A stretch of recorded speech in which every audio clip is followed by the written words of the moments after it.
नमस्ते। हरिओम। हरिओम बापू।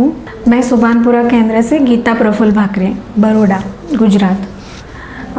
मेरे लाइफ में दो एक्सपीरियंस हुए हैं और दोनों ही बहुत बड़े हैं। Recently I am a cancer patient. मुझे भी कैंसर है, ब्रेस्ट कैंसर। ये मेरा लाइफ का सेकंड और बहुत बड़ा एक्सपीरियंस है। आफ्टर पिछले ही साल अगस्त के 20 के बाद मुझे कैंसर डिटेक्ट हुआ। मैंने घर पे किसी को पहले बोला नहीं था। मैंने खुद ही मुझे थोड़ा सा फील हुआ, I am going at my doctor. और उन्होंने, मेरे गायनेक डॉक्टर ने मुझे बोला कि डोंट वरी गीता, मैं सब अरेंज कर देती हूँ, you just go for biopsy, mammography and sonography. But पहले मैं जा रही हूँ, दिवाली का टाइम आ रहा है, तो आप बायोप्सी करवा लो तो मुझे जल्दी से रिज़ल्ट पता चल जाएगा। और उन्होंने सभी मेरे लिए अरेंज कर दिया। और दूसरे ही दिन मैंने सब रिपोर्ट के लिए, मैं बायोप्सी के लिए गई। वहाँ पे जाने के पहले मुझे लगा कि एक बार मुझे एटलीस्ट मेरे हस्बैंड को बोलना चाहिए कि मुझे ऐसा डाउट था और मैं जा रही हूँ ऐसे। और मैंने उनको फ़ोन करके बोला कि ऐसे डाउट था और डॉक्टर ने मुझे सजेस्ट किया है कि आप बायोप्सी करवाओ। एंड दूसरे दिन मैं बायोप्सी के लिए गई और बायोप्सी का रिज़ल्ट आता है उसके ही दूसरे दिन। और दूसरे दिन, ये मेरे बर्थडे के 1-2 दिन के बाद की बात है, दूसरे दिन मेरे ऑफिस में डॉक्टर ने बोला था 2-3 बजे तक आपका रिज़ल्ट आ जाएगा। एंड सडनली आफ्टर 12 o'clock उन्होंने लैब से मुझे मेल किया कि I have cancer detect and first stage था, ऐसा उन्होंने मुझे रिपोर्ट में बोला। I have no words at that time situation. Then I am discuss with my one friend and she is a doctor कि मुझे ऐसा ऐसा हुआ है, तो एक बार वापस चेक कर, आई थिंक गलत भी हो सकता है। तो बोले गीता डोंट वरी, कैंसर है, तो ज़रा भी चिंता मत कर, मैं बड़ौदा के बेस्ट से बेस्ट डॉक्टर एडवाइस करती हूँ।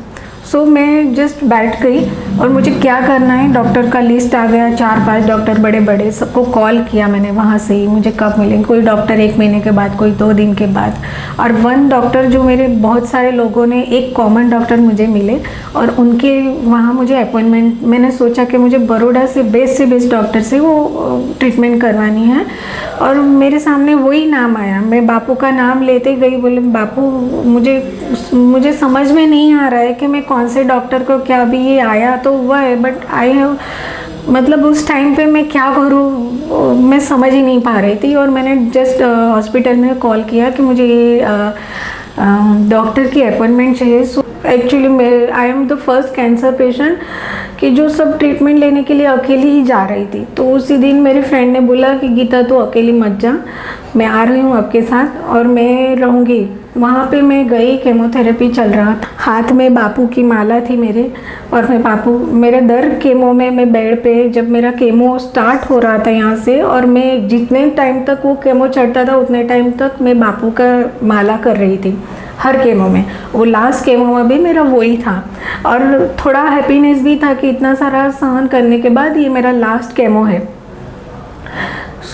मैं नाम ले रही थी बापू का और वहाँ पे मेरा केमो था, वो स्टार्ट हुआ। फर्स्ट बॉटल वो में मुझे पता नहीं चला, सेकंड बॉटल में मेरे, मतलब मुझे कुछ दिखने नहीं लगा था, मेरे सामने कौन बैठा है, क्या है। मेरी आंखें धीरे धीरे बंद हो रही थी, मेरे हाथ पैर हिल नहीं रहे थे, मुझे बहुत ज़ोर से चक्कर आना चालू हो गया था। तो मैंने बापू को बोला, बापू कुछ गड़बड़ लग रही है मुझे आज, मुझे पता नहीं चल रहा है कि मुझे क्या हो रहा है, अब देखो मुझे क्या हो रहा है। और उसी टाइम पे मेरी आंखें बंद हो गई इतना बोलने के बाद। और मुझे याद है लास्ट फेस मैंने मेरे बेटे का उसमें देखा था कि जब मेरी आंखें बंद हो रही थी तो मुझे ऐसा दिख रहा था जैसे डॉक्टर ने बोला था कि आपको जीना है आपके बेटे के लिए। और मेरी आंखें बंद हो गई। मुझे उसके बाद बराबर याद नहीं है, सब लोग, मेरी फ्रेंड थी, उन्होंने सबको फ़ोन किया, डॉक्टर आ गए। और जब मैंने आंखें खोली तो मेरे सामने, मेरे आजू बाजू बहुत सारे मशीन लगाए हुए थे। मेरा केमोथेरेपी स्टॉप कर दिया गया था और पूरे हॉस्पिटल के डॉक्टर्स, 3-4 डॉक्टर, 10-15 नर्स, वो सब मेरे आजू बाजू बेड पे थे। मेरी फ्रेंड रो रही थी। मैंने बोला आप सब क्यों रो रहे हैं, मुझे क्या हुआ? तो उन्होंने बोला कि मैम आपका क्रिटिकल है थोड़ा सिचुएशन, इसीलिए मुझे आपको रखना है, इस पे रखना है। और वो दिन गुरुवार का था और मैंने मेरे सास ससुर को मैंने बोला मैं बात कर सकती हूँ, मुझे मेरे सास ससुर से बात करनी है। मेरी फ्रेंड ने बोला, डॉक्टर ने सजेस्ट किया आप बात नहीं कर पाओगे क्योंकि आपकी सिचुएशन नहीं। मैंने बोला नहीं, मुझे बात करनी है, मुझे मेरे घर से बात करनी है। मेरी फ्रेंड ने मुझे फ़ोन लगा के दिया। मैंने मेरे सास ससुर को फ़ोन किया कि मम्मी पापा मुझे नहीं लग रहा है कि मैं ये लास्ट केमो में रह पाऊँगी, बिकॉज आई टोटली डाउन। और मुझे पता चल गया था। बोले मम्मी आप बापू को बोलो मुझे बचा ले। और डॉक्टर ने बोला कि उसके घर से इसके हस्बैंड को उनको बुला लो, बिकॉज हमें ये ट्रीटमेंट अभी बंद करना पड़ेगा। मेरे हाथ में उस टाइम पे भी माला थी, हाथ नहीं चल रहे थे, मुझे अभी भी याद है मेरे हाथ नहीं चल रहे थे, बट माला मेरे हाथ में थी, ऐसे पकड़ के रखा था मोती एक। जब मेरा आंखें बंद हुआ, मतलब बापू डॉक्टर को हाथ में माला लिया, डॉक्टर को बोला जो कुछ भी होगा आज मैं यहाँ से केमो लेके ही जाऊँगी। मेरे बापू मेरे साथ है, मैंने बोला था आज मैं केमो लेके ही जाऊंगी। आधे घंटे के बाद आप बोल रहे हो ना कि हाफ आवर 1 आवर हमें अंडर ऑब्जर्वेशन रखना है, रखो, बट मेरा केमो आज फिनिश्ड होना ही चाहिए। डॉक्टर ने बोला नहीं मैम ये आपके लिए बहुत डिफ़िकल्ट है, कुछ भी हो सकता है, हम नहीं दे सकते। मैंने बोला आपको अंडर ऑब्जर्वेशन आप रखो, उसके बाद आप बोलो। और 1 आवर के पहले ही मैं हाफ एन आवर में रिकवर होने लगी। और सब डॉक्टर ने मिलके बोला कि आप, मुझे पूछा आप ले सकते हो? मैंने बोला हाँ। मैंने बापू का नाम लिया, मैंने बोला आप केमो स्टार्ट करो, स्लोली देना चालू करो। और उसी टाइम पे उन्होंने डिसीजन लिया और शाम तक मेरा केमो ख़त्म हो गया। एंड आधे घंटे के बाद उन्होंने रिलीव भी कर दिया। तो उस टाइम पे भी मुझे बापू ने बचा लिया, क्योंकि मैंने फील किया था कि मैं गई हूँ।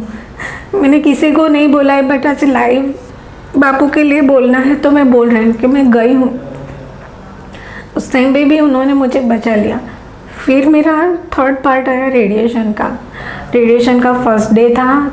ओ माय गॉड, मैं जब अंदर गई तो मैंने वो मशीनरी देख के तो डर गई। ट्रीटमेंट चालू करो, मैं तो सिंपली फर्स्ट डे था, मैं जस्ट स्ट्रेचर जैसा था, मैं सो गई। और मेरे पास कोई नहीं, नर्स नहीं, डॉक्टर नहीं। मैंने बोला आप लोग सब कहाँ जा रहे हो? मुझे फिर बंद करके मास्क में रख दिया। और जहाँ पे मेरा ऑपरेट हुआ है वहाँ पे वो मशीन के लिए उन्होंने सब लगा दिया था। तो बोले मैम ये रेडिएशन होता है, यहाँ पे पेशेंट को ही लेना होता है और वो बहुत हार्मफुल होता है, यहाँ पे आपके साथ कोई नहीं ठहर सकता। मैंने बोला ठीक है। मेरे बापू हैं, मेरे गजानन महाराज भी हैं।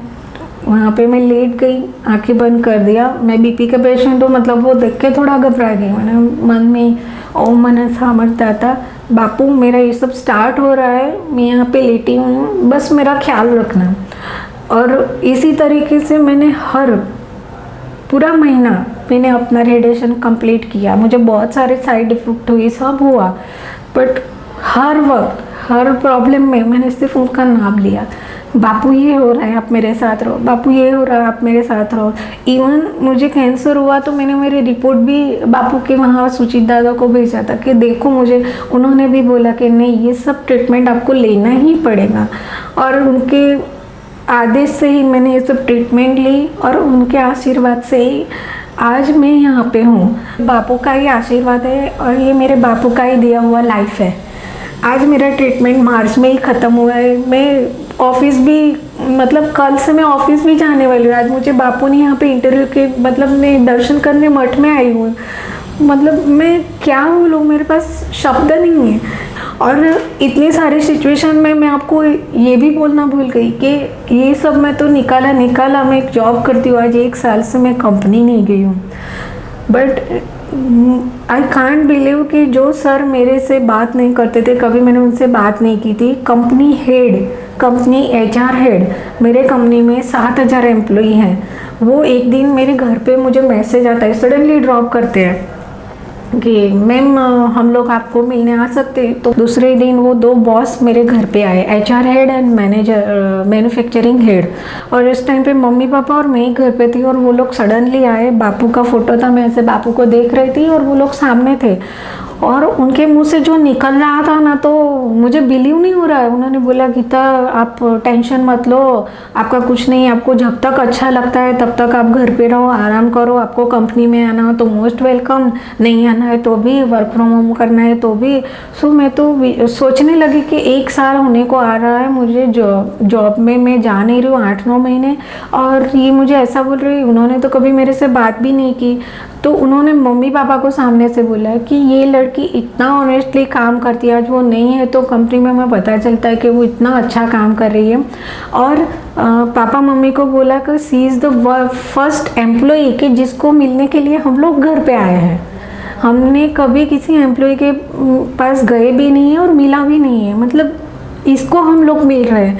2-3 महीने के बाद मैंने डॉक्टर को पूछा, डॉक्टर ऐसा महीने के बाद ही कि मैं जा सकती हूँ। डॉक्टर ने बोला वेरी गुड, आप जितना इसमें से बाहर निकलोगे, वर्क पे ध्यान दोगे तो आपके लिए बहुत अच्छा है। मैंने बोला ठीक है। तो मैंने कंपनी को बोला कि मैं थोड़ा सा वर्क फ्रॉम होम करना चाहती हूँ, तो उन्होंने परमिशन दी। बोले मुझे याद है मेरा लैपटॉप आया 15 अप्रैल को, मुझे 1 अप्रैल से ज्वाइन करना था, बट 15 अप्रैल को लैपटॉप आया। आने के बाद लैपटॉप चालू नहीं हो रहा था, और 14 अप्रैल को मुझे आईटी से फ़ोन आया कि आज आप लैपटॉप ओपन कर सकते हो सकता है आपका लैपटॉप वर्क करना चालू हो जाएगा।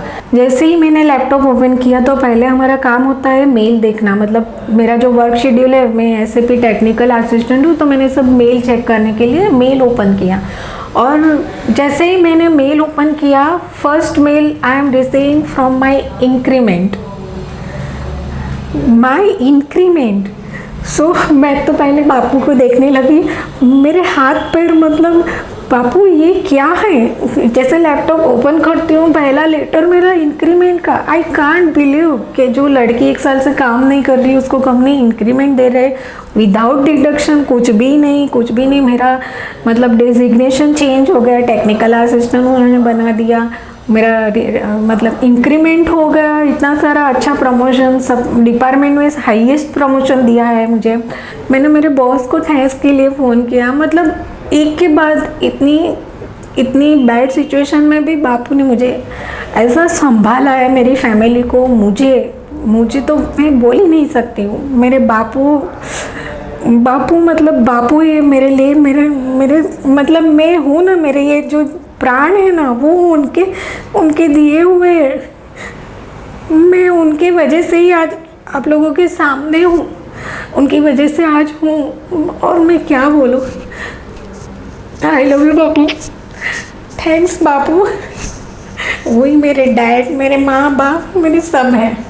मेरी आगे की ज़िंदगी मुझे कोई टेंशन नहीं, मुझे पता है मेरे बापू मुझे संभाल लेंगे।